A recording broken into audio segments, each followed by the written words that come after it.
This all happened back in 2014. I was 26 at the time, and my ex-fiancée, let's call her Barb, was 25. We had met in college and dated for 3 years before getting engaged, with our wedding scheduled for the following year. Neither of our families was financially well off, and since Barb was attending grad school, the financial burden of the wedding fell entirely on me. I ended up covering all expenses, which totaled around $20,000. Fully paid just 4 days before the big day. Like many couples in their mid-20s, our relationship had its ups and downs. We dealt with the usual growing pains. Miscommunication, too much partying on weekends, and the occasional argument over trivial matters. But despite all that, we had a solid bond. We spent a lot of time together, navigating life after college and planning for the future we thought we'd share. The wedding plans were nearly complete. The venue had cashed my check, and the contract clearly stated that payments were non-refundable. Over 120 guests had RSVP'd, including several flying in from out of state. Bridesmaid dresses had been tailored and paid for. Everything was falling into place. And then came the nightmare. Now, let's get to the inevitable storm of events you're all here for. It all began on a Friday night, just days before the wedding. Barb and I had recently moved into a new apartment and decided to host a small get-together, about a dozen friends, for some drinks before heading out to the bars. A typical pre-game night. Among the guests was someone very familiar, my childhood friend Ricky. I've known Ricky since kindergarten, and over the past 3 years, he'd become a regular presence in our lives. Barb and I spent a lot of time with him, and it was no secret that Ricky was one of her favorite people in our circle. At the time, I never thought twice about their friendship. After all, he was practically family to me. But that night would change everything. It's usually a great thing when your significant other gets along with your friends. And for the most part, it was.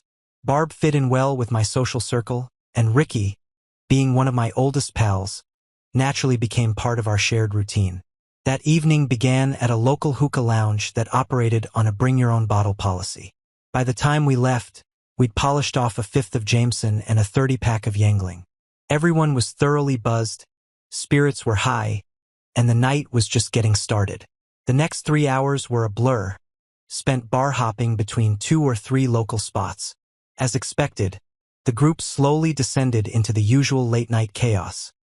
Loud, sloppy, and completely drunk.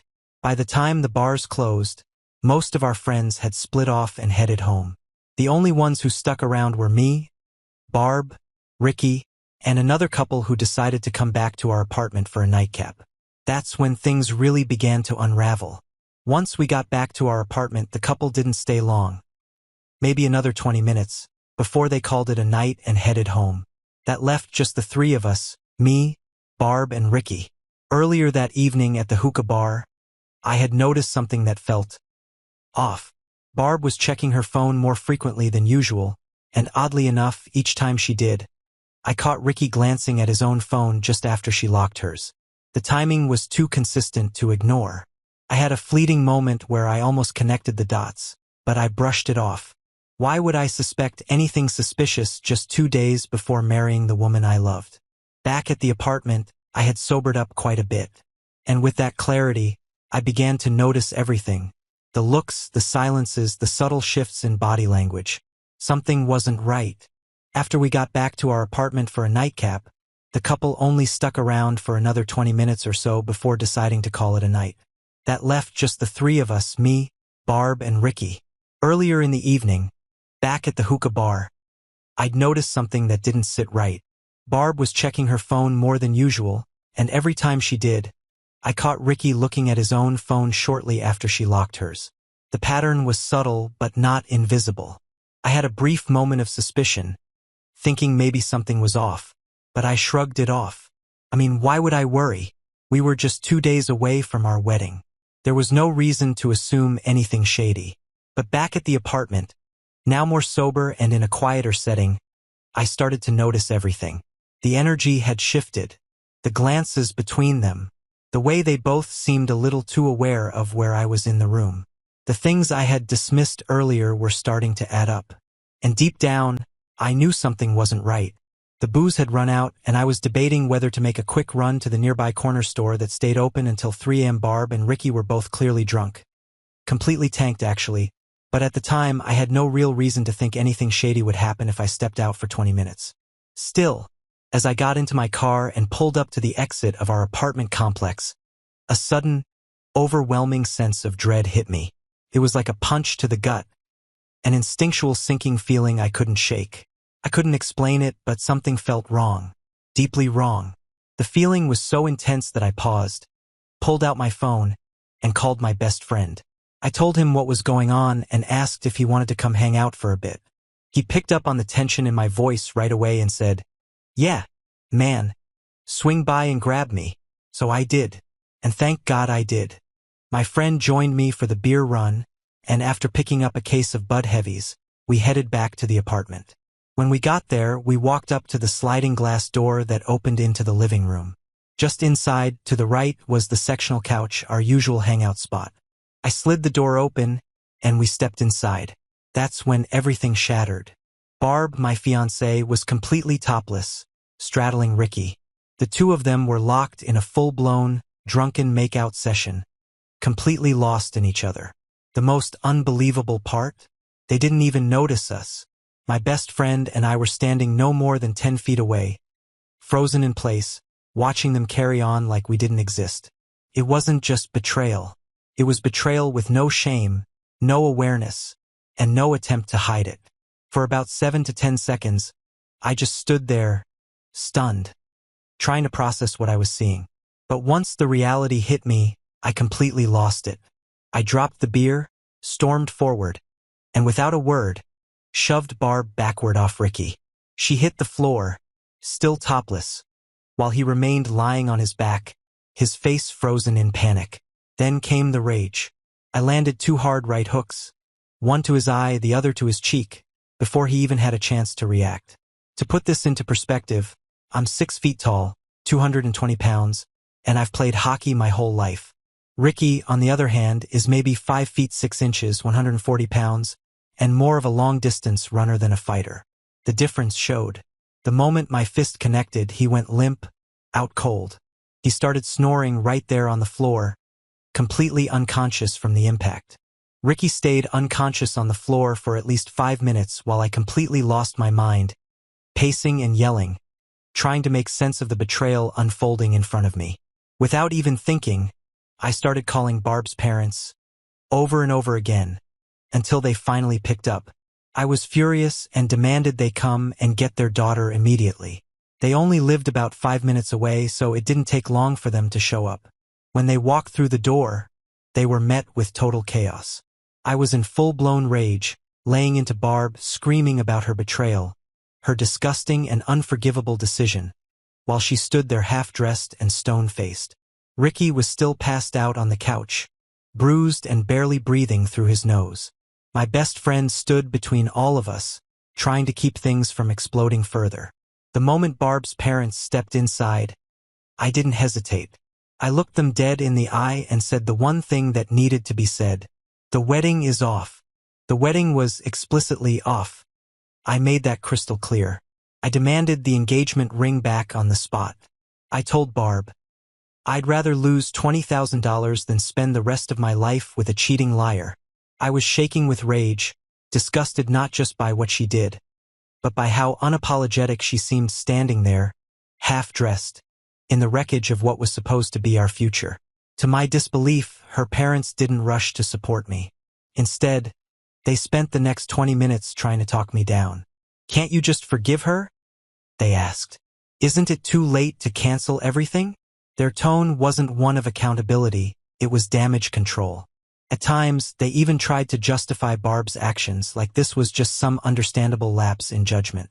I couldn't believe what I was hearing. While this was going on, Ricky finally started to come to. The right side of his face was massively swollen. His cheek looked like a grapefruit, and his left eye was completely swollen shut. No one needed to tell him to leave. I pointed straight at the door. "Get the F** out of my apartment." And he did, slow, head down, barely able to walk straight.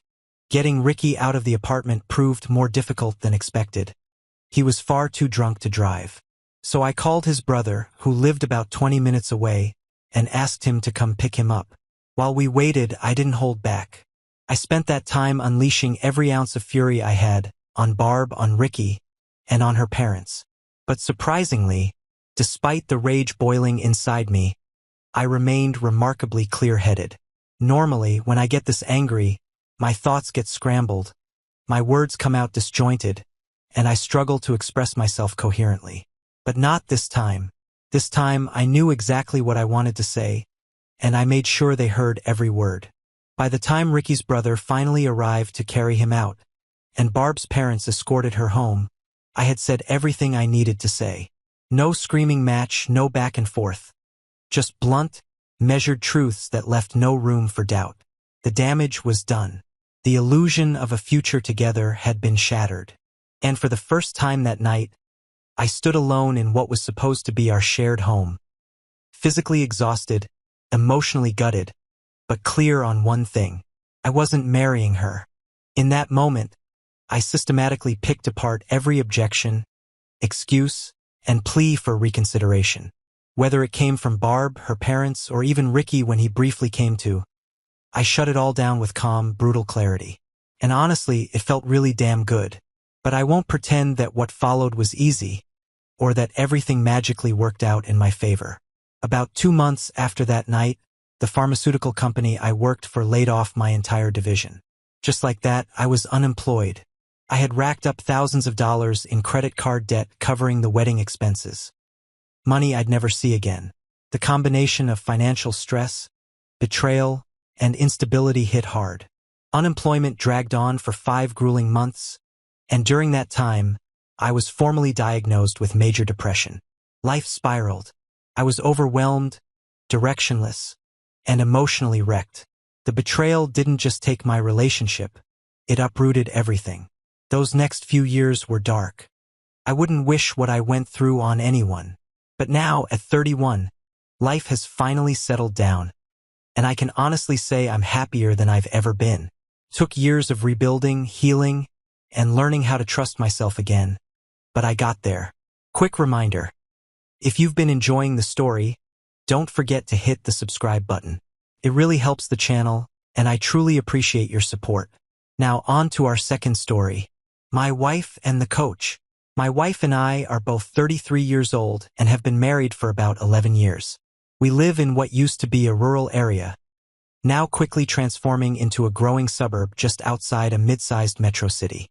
Back when we were in high school, our graduating class had just over 200 students. These days, the same school sees nearly 500 graduates a year, so things have changed fast.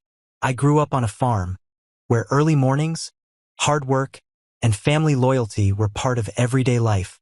Let me know how you'd like to continue this second S. When I was 6 years old, my mother simply didn't come home one day. She was gone, no explanations, no goodbye. From that moment on, my dad raised me on his own. I stepped into responsibility early. I took on my share of farm duties, learned the value of hard work, and matured quickly out of necessity. Over time, my dad eventually left farming. He began leasing out our fields to neighboring farmers and took a job at a local factory. But he was smart with money. He used the lease income to buy up additional land during the Great Recession, when property values had plummeted. One of the properties he purchased had an old house on it. He gave it to me with the intention that I could fix it up and build a life there. Technically, it's held in a trust alongside his other properties, but my wife and I have made it our home. We pay all the bills, maintain the land, and have put in the work to turn that house into something we're proud of. My wife, for her part, grew up in a lower middle-class family, but a strong one. Her family didn't have a lot, but they had love, structure, and loyalty. They were the kind of people who stuck together no matter what. Her family always treated me well.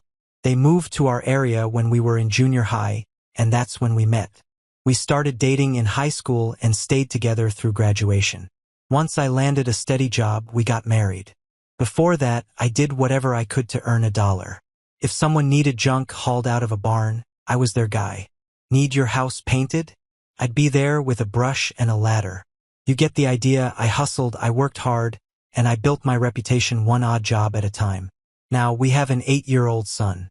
My wife stays home to take care of him, and I'm a route driver for a major snack food company. It's a job I've poured myself into, and it's paid off. I've more than doubled the size of my route by building strong relationships, walking into every mom and pop shop, grocery store, and gas station I could find, shaking hands, earning trust, and delivering results. Things were solid. Life wasn't glamorous, but it was stable. We had a home, a child we adored, and a future we were building together. One delivery, one day at a time. My goal has always been simple. Sell as much product as I can and grow the route. Since I cover a large territory, most of it's still pretty rural, it takes time and consistency. The long-term plan was for my wife to eventually run a second truck with me. There's even a major grocery supercenter and a large retail chain set to open in our area within the next year. If I officially own the route by then, those accounts will be mine, and that could be a game changer for our family. We've been married since just a couple of years after high school. Like any long-term relationship, we've hit our share of rough patches. I'll admit, some of that falls on me. I work long hours. I try to be present, to give my family the time and energy they deserve, but the job takes a lot out of me. Still, we've built a good life. We've had a lot of fun over the years, made some great memories, and we love our boy more than anything. Every decision we make, every early morning and late night, is for him. He's our world, and we've always been united in that. But sometimes, even love and shared goals aren't enough to keep the cracks from forming. Our son is your typical energetic boy. Lately, he's gotten really into sports. He played basketball over the winter, baseball this past spring, and now he's all about flag football. Watching him find his passions and grow into himself has been one of the greatest joys of my life. This past spring, though, my wife and I hit a rough patch in our relationship. We sat down and had an honest conversation about where things were headed. We both admitted we hadn't been as connected as we should be, and we made promises to ourselves and to each other to do better. From late April through mid-June, it felt like we were back in sync. Our intimacy ramped up significantly. Honestly, it was like a switch had flipped. We couldn't get enough of each other. At times, it was almost overwhelming. Between the physical side of our relationship, running a demanding route, and trying to be present as a dad, I was running on fumes. But I kept going. My son's baseball season was in full swing, and I made it a point to never miss a game. Practices were a bit trickier, though. I couldn't make it to all of them, especially with the route expanding and new stores to visit. I trusted that my wife had it handled. She was supportive, involved, or so I thought. In youth sports, especially around here, it's common for the dads to help out, whether that's coaching, organizing drills, or just being there as extra hands. I would have loved to be more involved in that way, but with my route and growing responsibilities, I simply couldn't commit the time. That's when my wife really stepped up. She started helping out where needed, bringing snacks, assisting with practice, organizing team communication. I appreciated it. Felt like we were balancing things out as a team. The head coach for my son's baseball team was a guy named Ted. Ted is the ex-husband of Mary, a good friend of mine from high school. Mary was one of the brightest people in our class. She went off to college where she met Ted. They eventually married and had a son, who, like ours, is 8 years old and plays on the same team. Their marriage didn't last. Mary moved back home with her parents about 3 years ago, so she could have some support raising her son. Ted followed about a year later, moving to our area 2 years ago to be closer to his kid and co-parent more actively. It wasn't a big surprise. People move back to their roots all the time, especially for family. At the time, I didn't think much of it. Ted had clearly moved back to be closer to his son, and, if I had to guess, maybe even to try and win Mary back. That much seemed obvious to those of us who knew them. By mid to late June, my wife and I started slipping back into our old rut. The spark faded, the rhythm fell apart. We talked again in July and, once more, made promises to recommit. We even took a family vacation, something to reset, reconnect, and give us a fresh start. But even then, something still felt off. The relationship remained bumpy, uneven. Then came mid-August, and for a short stretch, things in the bedroom heated up again. It felt like another wave of reconnection, like maybe we were turning a corner. But once September hit, the momentum died, and so did our intimacy. We were right back in a dead bedroom. That same month, our son started playing flag football. He absolutely loved it. One afternoon, I dropped by practice just to watch for a bit, and I noticed something I hadn't expected. My wife was out on the field, clipboard in hand, running drills with Ted. There were a couple of other dads helping out too, but it was clearly Ted and my wife leading the charge. I had no idea she'd been helping out at all. Later that evening, I casually brought it up at home. Just a simple observation. "Hey, I saw you out there with Ted and the clipboard today. How long have you been helping out with practices?" She answered, but something in the way she said it, too casual, too quick, felt just a little off. And that's when I felt it. That quiet shift in the gut.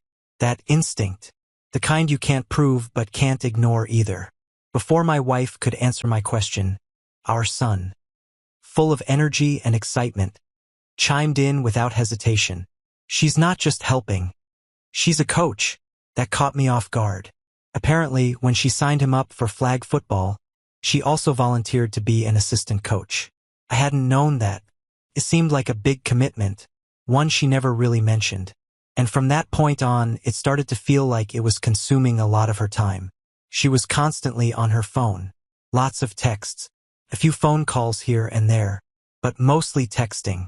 And usually when I was home, I didn't want to jump to conclusions, but the timing and the frequency didn't sit right with me. Most days after school, she and our son would go over to Ted's place. He'd work with both boys, his son and mine, putting them through drills, running plays, teaching them fundamentals. To be fair, it was working.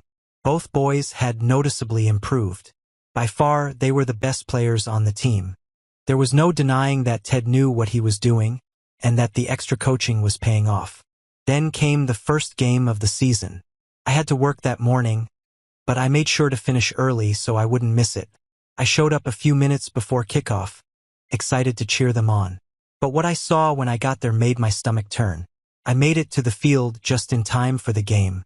The energy was high, parents lining the sidelines, kids buzzing with excitement.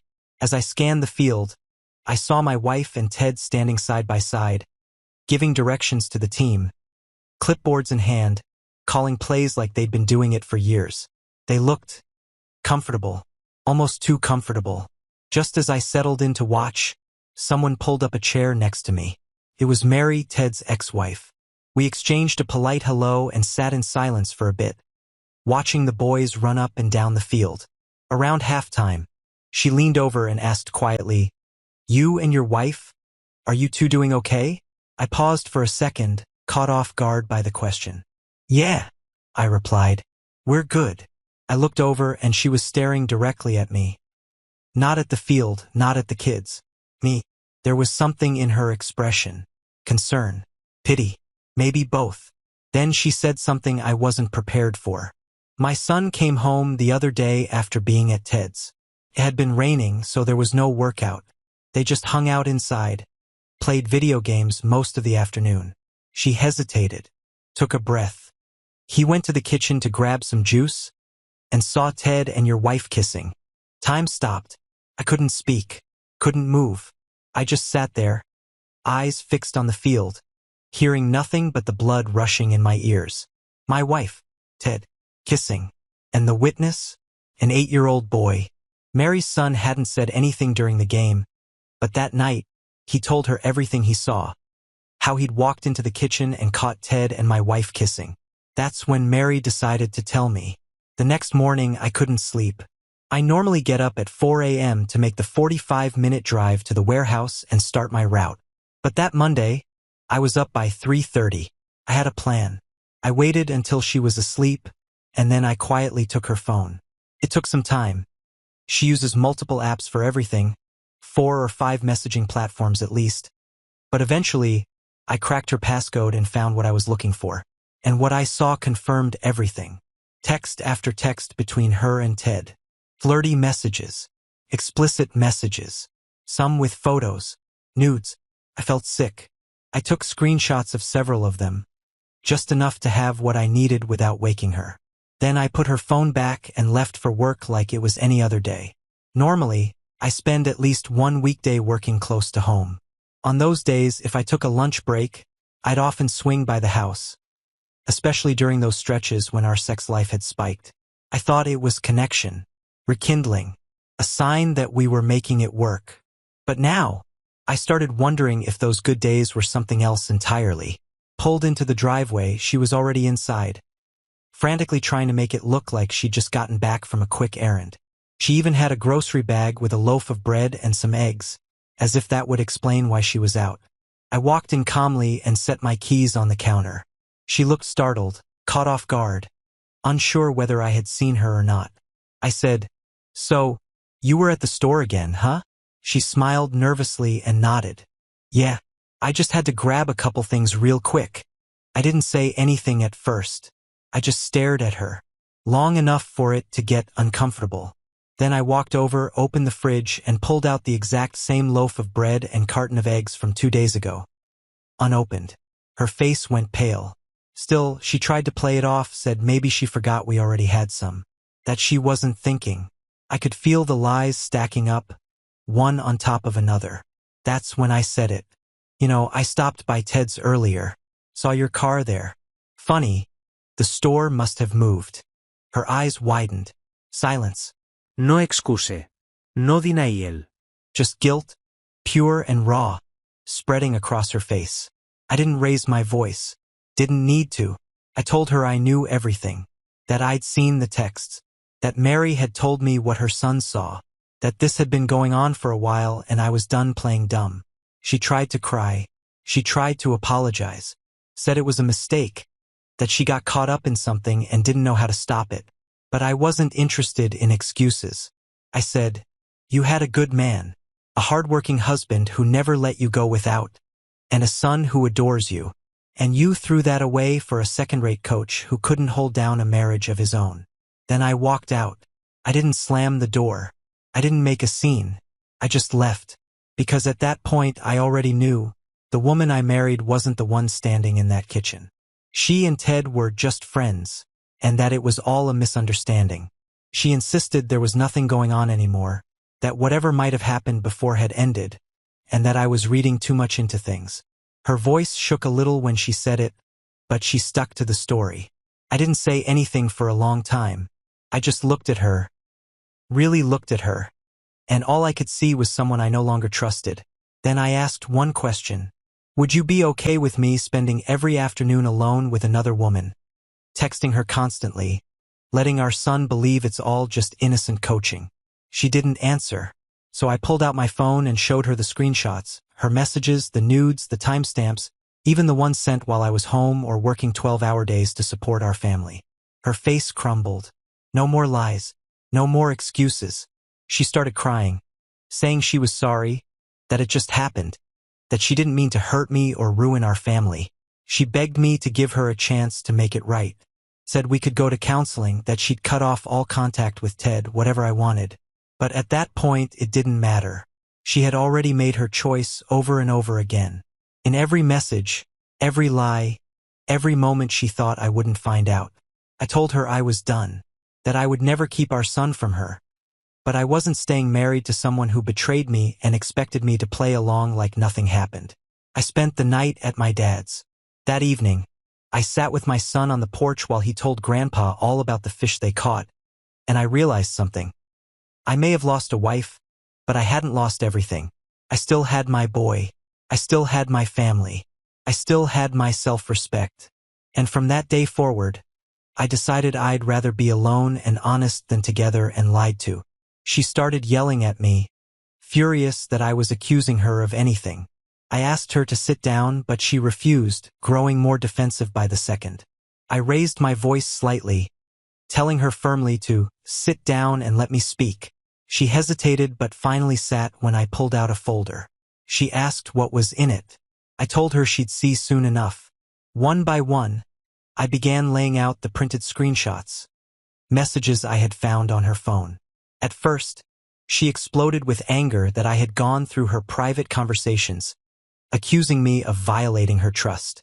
But then I showed her the more explicit texts, The ones you can't explain away with excuses. Her tone shifted. She stammered, trying to justify it, but the words rang hollow. Then I pulled out the nudes. She went completely silent. That's when I looked her in the eye and said, "We're done.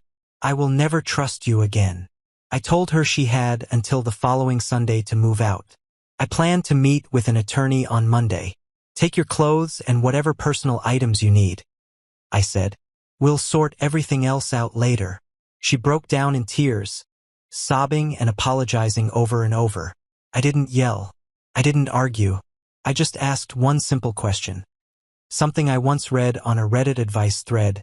"What did you think would happen when I found out?" She couldn't answer. She just sat there in silence. That weekend, I moved into my dad's place. On Sunday, I brought our son back home so he could catch the bus to school the next morning. I sat him down and explained as gently as I could that his mom and I wouldn't be living together anymore. Our son would still be living in the house, and I made that clear to him.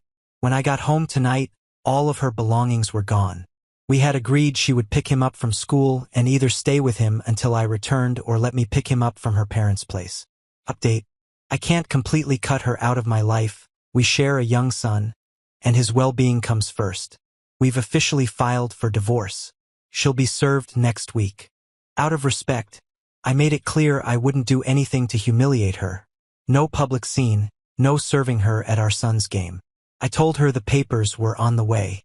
She asked for a few remaining things from the house. My attorney advised me on how to handle it, and I plan to follow that guidance. She can petition the court. I believe that's the term my attorney used, when she formally responds to the filing to request certain items from the house. Personally, there's not much I care to hold on to, so she'll likely be able to take what she wants. What she asked for wasn't just personal things like clothes or makeup. It went beyond that.